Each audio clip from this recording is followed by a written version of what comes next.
देखा सर आपने? हाँ, आप लोगों ने खुद अपने कानून सुना ना, देखा ना खुद। आप पूछिए इस मैडम से, ये सती सावित्री मैडम जी से, कि बाकी के 15,000 का ये करती क्या है, कहां जाके अय्याशियां करती है, कहां उड़ाती है ये 15? एक मिनट महेश जी, सारिका जी, क्या ये बात सही है कि आपकी सैलरी असल में 25,000 रुपए है और आपने ये बात अपने पति से छुपाई? क्यों? बोलिए सारिका जी। अरे मैडम, ये क्या बताएगी और किस मुंह से बताएगी ये? मैंने पहले ही कहा था ना मैडम, एक मिनट, कि ये मेरे घर को बर्बाद करके रख देगी। सारिका जी, ये बहुत ही बुरी औरत है। संभालिए अपने आप को। ये सब नाटक है मैडम, सब नौटंकी है।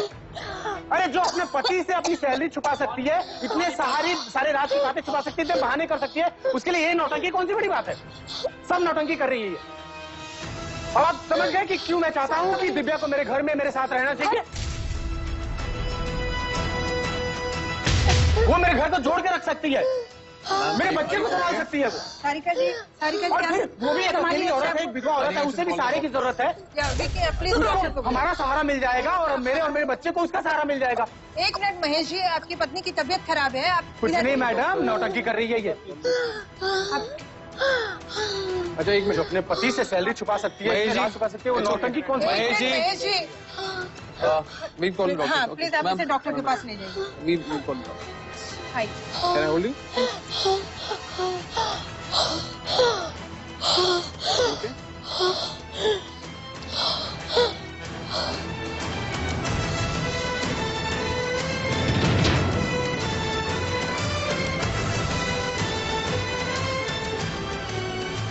देखिए, इस सत्र में जो भी चर्चा हुई है वो चर्चा काफी हार्श हुई है और शायद इसीलिए सारिका जी के दिल पे कुछ आघात पहुंचा है, उन्हें धक्का लगा है, जिसकी वजह से उनकी तबीयत खराब हो गई है। हम लेकिन इस चर्चा को अगले सत्र में भी जारी रखेंगे। आशा करते हैं कि सारिका जी स्वस्थ होकर अगले सत्र में हमारे साथ होंगी। धन्यवाद।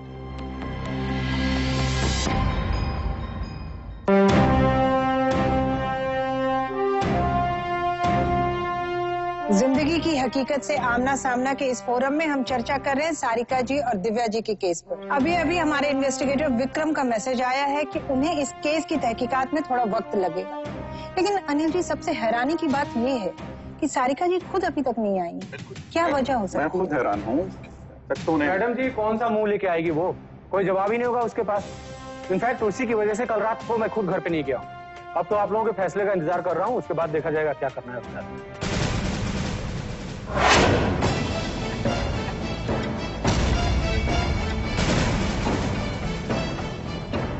आइए सारिका जी। सारिका जी प्लीज बैठिए आप। सारिका जी आप बड़ी परेशान लग रही हैं। आपका स्वास्थ्य तो ठीक है और आपको फोरम में आने में थोड़ी देर भी हो गई। जी वो रोहन कल रात से घर ही नहीं आया। देखा, तूने उसे कहा होगा कि इस बार वो घर से ही। अगर मेरे रोहन का कुछ हो गया ना तो मुझसे बुरा कोई नहीं होगा। सारिका बहनी, रोहन कल रात अपने दोस्त के यहाँ रहने के लिए गया था, उसने आपको बताया नहीं? देखा आप लोगों ने? तुझे मालूम था ना कि वो अपने दोस्त के यहाँ रहने गया है, फिर भी इसने मुझे नहीं बताया। मेरे बेटे को झूठ बोलना सिखा रही है। देखिए एक मिनट सारिका जी। दिव्या जी, जब आपको इस बात की जानकारी थी कि रोहन अपने दोस्त के यहाँ गया है, तो आपने इन लोगों को बताना उचित नहीं समझा? आप बड़ी हैं, समझदार हैं, आपको तो बिल्कुल एनकरेज नहीं करना चाहिए इस छोटे से बच्चे को कि अपनी माँ को बिना बताए वो अपने दोस्त के घर जाए। फिर आपने ऐसा क्यों किया? भूल गई होगी मैडम, इतना प्रेशर भी तो है उसके पास।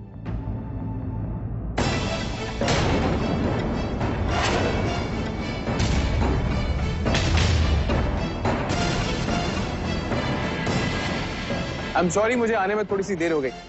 सारिका जी, आई एम श्योर आप परेशान हो रही होंगी रोहन के बारे में, लेकिन आप चिंता मत कीजिए, वो बिल्कुल ठीक है। उसने खा लिया है, वो बिल्कुल ठीक ठाक है। आप प्लीज बैठिए। Thank you. मैं आप सबका परिचय रोहन की क्लास टीचर मिसेस पूर्णिमा से कराना चाहता हूँ। और सारिका जी, इनफैक्ट आपको भी बता दूं, रोहन कल रात इन्हीं के घर पर था। जी, रोहन की मैं क्लास टीचर हूँ। मेरा बेटा मोहित और रोहन दोनों एक ही क्लास में पढ़ते हैं। इनफैक्ट दोनों बेस्ट फ्रेंड्स भी हैं। आपका इन्वेस्टिगेटर विक्रम जब मुझसे मिलने आया था, तब उन्होंने सारी सिचुएशन के बारे में मुझे बता दिया था। मैंने तो तभी तय कर लिया था कि कैसे भी हो मैं इस बच्चे की हेल्प जरूर करूंगी। तभी उस रात मेरे बेटे के कमरे में मिस्टर विक्की के कहने पर हमने एक हिडन कैमरा रख दिया था और उसी कैमरा से मोहित और रोहन की बातें रिकॉर्ड की गई हैं। विकी, आपने क्या रिकॉर्डिंग किया, प्लीज दिखाइए। Thank you Purnima ji. In fact video मेरे पास है, मैं आप सबको दिखाना चाहता हूँ।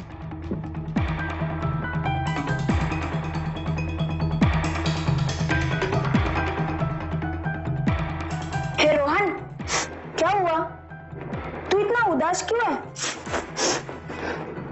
अरे तू रो रहा है? चल चल मेरे पापा के पास। मेरे पापा नया वीडियो गेम लाया ना, वो हम दोनों को खेलना भी सिखा देंगे। चल।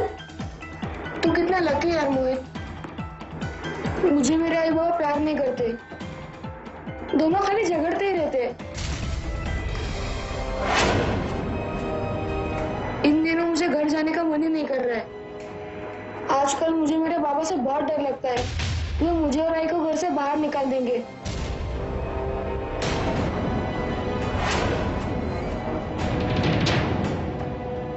तेरे बाबा ऐसा नहीं करेंगे, ऐसा कोई करता है क्या?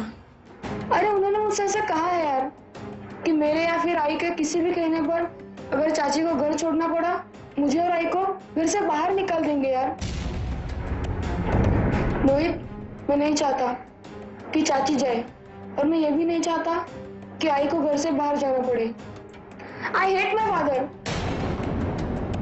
मुझे आई से बहुत डर लगता है, इसलिए मैं उनसे ये भी नहीं कह सकता, पर वो इतनी बुरी नहीं है यार। मोहित, मुझे बहुत डर लग रहा है यार, अब मैं क्या करूं? मुझे कुछ अच्छा नहीं लग रहा है, मैं बहुत कंफ्यूज हो गई यार। अब मैं क्या करूं यार मोहित, अब क्या होगा? हे रोहन, मुझे लगता है सब ठीक हो जाएगा।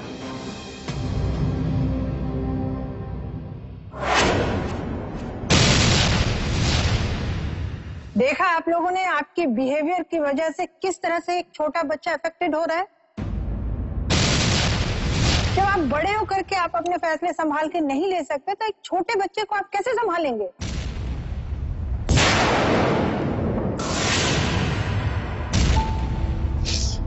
आप सच कह रहे हो। आज तक मैंने जो कुछ भी किया अपने घर के लिए, बच्चे के लिए और पति के लिए किया है,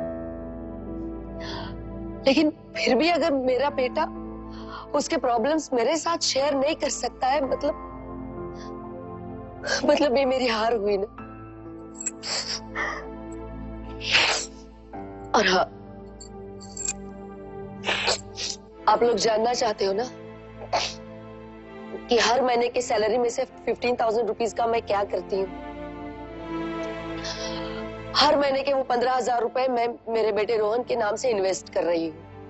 हाँ, ये बात मैंने महेश से नहीं बताई क्योंकि उन्हें अपनी अय्याशियों से आगे दूसरी कोई भी बात की परवाह नहीं है। मैंने उनसे कितनी बार कहा है कि अपना बेटा बड़ा हो रहा है, उसके फ्यूचर के लिए, उसके एजुकेशन के लिए कुछ इन्वेस्टमेंट करते हैं, तो वो हर बार कहते आए कि कोई जरूरत नहीं है, जब जो होगा देखा जाएगा।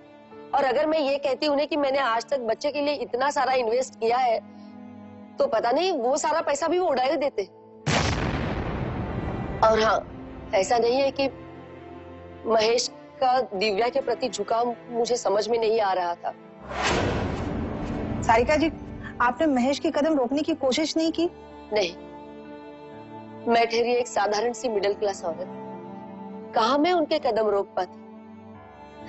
इनफैक्ट दिव्या के आने के बाद तो इन्होंने अपना कुवैत जाकर जॉब करना ही कैंसिल कर दिया। तब मैं घबराई गई थी, पर जिस बात से मैं डरती थी वही मेरे सामने आकर खड़ी हो गई। मेरा बेटा मेरा नहीं रहा, वो तो अब इस दिव्या की जुबान बोलने लगा है। दिव्या ने उसे मेरे खिलाफ कर दिया है। सारिका बहनी, आप हर बात में मेरा नाम क्यों ले आती हैं? अगर आपने सब कुछ ठीक किया होता तो आज आपके साथ ये सब कुछ नहीं हो रहा होता। सारिका बहनी, आपका बेटा और आपके पति दोनों ही आपसे नाखुश हैं, इसी वजह से वो मेरे पास मुंह बंद कर तेरा, नहीं तो मुंह तोड़ दूंगी। बकवास मत कर, क्या समझती है तू? गलती है सारिका नहीं। मैंने बोला पति मुझे इस घर में रहने की इजाजत देते, तो मेरा क्या कसूर है इसमें? कसूर तेरा ही है, तू आई क्यों मेरे घर में? दिव्या जी या सारिका जी कल बैठी अपने जगह पे।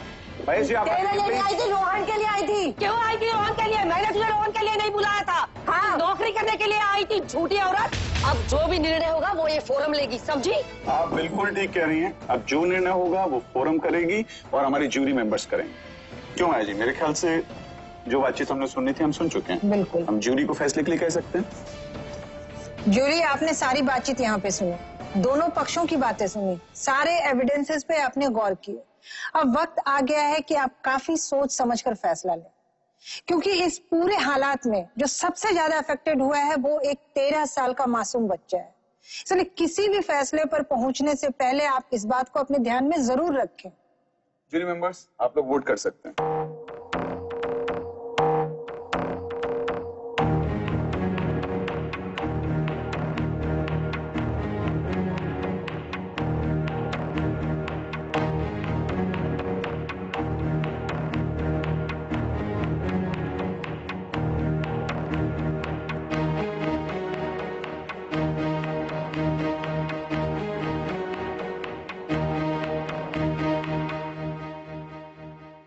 देखिए, हमारी जूरी का फैसला आ चुका है और हमारे जूरी मेंबर्स ने 90% वोट हाँ में दिए। इसका मतलब ये है उन्होंने ये फैसला सुनाया है कि दिव्या को सारिका और महेश के घर से चले जाना चाहिए। जी हाँ।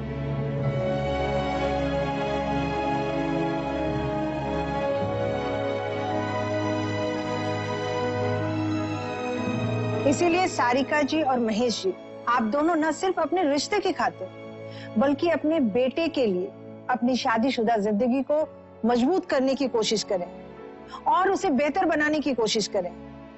और दिव्या जी, आपको मालूम है कि कई बार मर्द अपने फायदे के लिए दो औरतों के बीच लड़ाई के हालात पैदा कर देते हैं ताकि उनकी गलतियां ढकी रहें, जैसा कि इस केस में भी एक हद तक हुआ है। और एक सच और है कि इस पूरे हालात में, इस पूरे केस में गलती आपकी भी रही है। देखिए, महेश जी ने बिल्कुल ठीक कहा है।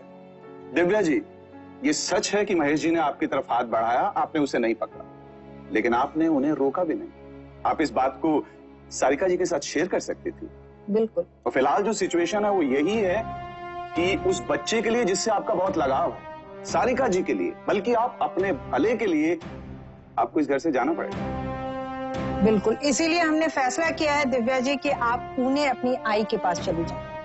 और क्योंकि आप अपनी आई के साथ रहेंगी तो आपके लिए आपका नौकरी करना भी बहुत आसान होगा।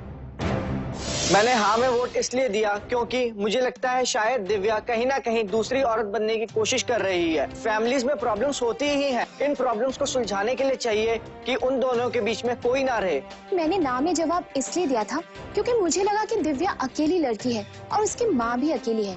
अब ऐसे में संकेत के बड़े भैया और भाभी होने के नाते उनकी इतनी जिम्मेदारी तो बनती है ना कि वो दिव्या का ख्याल रख सके। जिंदगी की हकीकत से आमना सामना के इस फोरम में आपसे फिर मुलाकात होगी, रिश्तों के नए ताने बाने, नए लोगों की नई समस्याएं और उनके समाधान के साथ। तब तक के लिए अलविदा। Thank you. सुमित्रा जी की शिकायत है कि उनके पति मितेश जी अपनी बेटी के प्रति बहुत ही सख्त रवैया रखते हैं। आज अगर उसको कंट्रोल नहीं करेंगे ना तो कल जब वो अपने पति के घर पे जाएगी ना, हमारा नाक कटवा के छोटे सिक्के की तरह वापस आ जाएगी। जिस बेटी के लिए हम दोनों यहाँ पे लड़ रहे हैं ना, वो बेटी हमारे साथ नहीं होती, क्योंकि मुझे स्वाति के कबर्ड में स्लीपिंग पिल्स के साथ ये डायरी मिली है। मितेश, ये डायरी पापा के लिए मैं यूजलेस हूँ। I think it will be better if I'm not in this world. बोल बेटा, डर मत तो किसी से। बस करो माँ, मेरी साले की तुम भी उतनी जिम्मेदार हो जितने की पापा। मुझे लगता है कि मेरे माँ पापा मुझसे बिल्कुल प्यार नहीं करते। लोग कुछ भी कहे, कितना भी कहे, लेकिन आज भी लड़का और लड़की में भेदभाव होता है।